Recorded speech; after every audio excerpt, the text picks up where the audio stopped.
మహాభారతంలో శ్రీకృష్ణుని మించిన ఆకర్షణీయమైన పాత్ర ఉండదు. మహాభారతం చదివిన వారికి అలాంటి శ్రీకృష్ణుడి పాత్రపై కూడా ఎన్నో అనుమానాలు కలుగుతుంటాయి.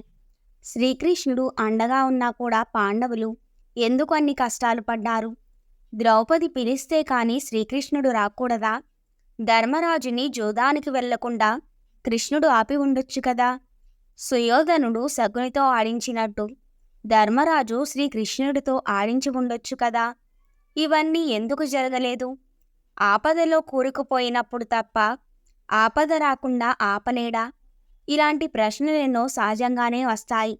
వీటికి సమాధానం కూడా శ్రీకృష్ణుడే చెప్పాడు. శ్రీకృష్ణుడి భార్య స్నేహితుడైన ఉద్ధవుడు మహాభారతం చివర్లో శ్రీకృష్ణుడిపై ఉద్ధవుడు ప్రశ్నలు అడిగాడు. శ్రీకృష్ణుడు ఏం చెప్పాడు? ఉద్ధవుడు ఏమడిగాడో చూద్దాం. ఉద్ధవుడు: మరి నువ్వు పాండవులకు అత్యంత ఆప్తుడివి కదా, ధర్మరాజు జూదమాడకుండా ఆపొచ్చు, లేదా ధర్మరాజు తరపున నువ్వు ఆడి ఉండొచ్చు కదా అని అడిగాడు. శ్రీకృష్ణుడు: ఉద్ధవా, గుర్తుపెట్టుకో, ఎప్పుడూ వివేకం ఉన్నవాడిదే గెలుపు. సుయోధనుడు వివేకవంతుడు. తనకి ఆట రాదు కనుక శకునితో ఆడించాడు. ధర్మరాజుకు ఆ వివేకం లేదు.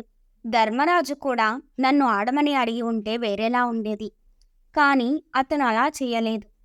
నేను అతను పిలుస్తాడని ఆ గుమ్మం ముందే ఎదురు చూస్తున్నాను. అతను పిలవలేదు సరికదా, నేను అటువైపు రాకూడదని ప్రార్థించాడు. అతని ప్రార్థన మన్నించి నేను వెళ్ళలేదు. మిగిలిన పాండవులు అందరూ ఓడిపోయినందుకు ధర్మరాజుని తిడుతున్నారే కాని నన్ను పిలవలేదు. ద్రౌపది కూడా వస్త్రాలు తొలగించే వరకు నన్ను స్మరించలేదు. నన్ను పిలిచి ఉంటే రాకుండా ఉంటానా అని అన్నాడు. ఉద్ధవుడు: అంటే తీవ్రమైన ఆపదల్లో కూరుకుపోయి పిలిస్తే కాని రావా అని అడిగాడు. శ్రీకృష్ణుడు: జీవితంలో జరిగే ప్రతీదీ కర్మానుసారం జరుగుతుంది. నేను కర్మని మార్చలేను, కానీ మీ పక్కనే ఉండి ప్రతీదీ గమనిస్తూ ఉంటాను. ఉద్ధవుడు: అంటే మా పక్కనే ఉండి మేము కష్టాలలో, ఆపదలో, చిక్కుల్లో కూరుకుపోతుంటే చూస్తూ ఉంటావే తప్ప ఏమీ చెయ్యవా అని అడిగాడు. శ్రీకృష్ణుడు: ఉద్ధవా, ఇక్కడే నువ్వు ఒక విషయం గమనించడం లేదు. నేను పక్కనే ఉన్నానని నువ్వు గుర్తించగలిగితే అసలు తప్పెలా చేయగలవు? కానీ మీరు నేను ఉన్నాను అనే విషయం మర్చిపోయి నాకు తెలీదు అనుకొని ప్రతీదీ చేస్తుంటారు. అందుకే ఇబ్బందుల్లో పడతారు. అది శ్రీకృష్ణుడు చెప్పిన రహస్యం.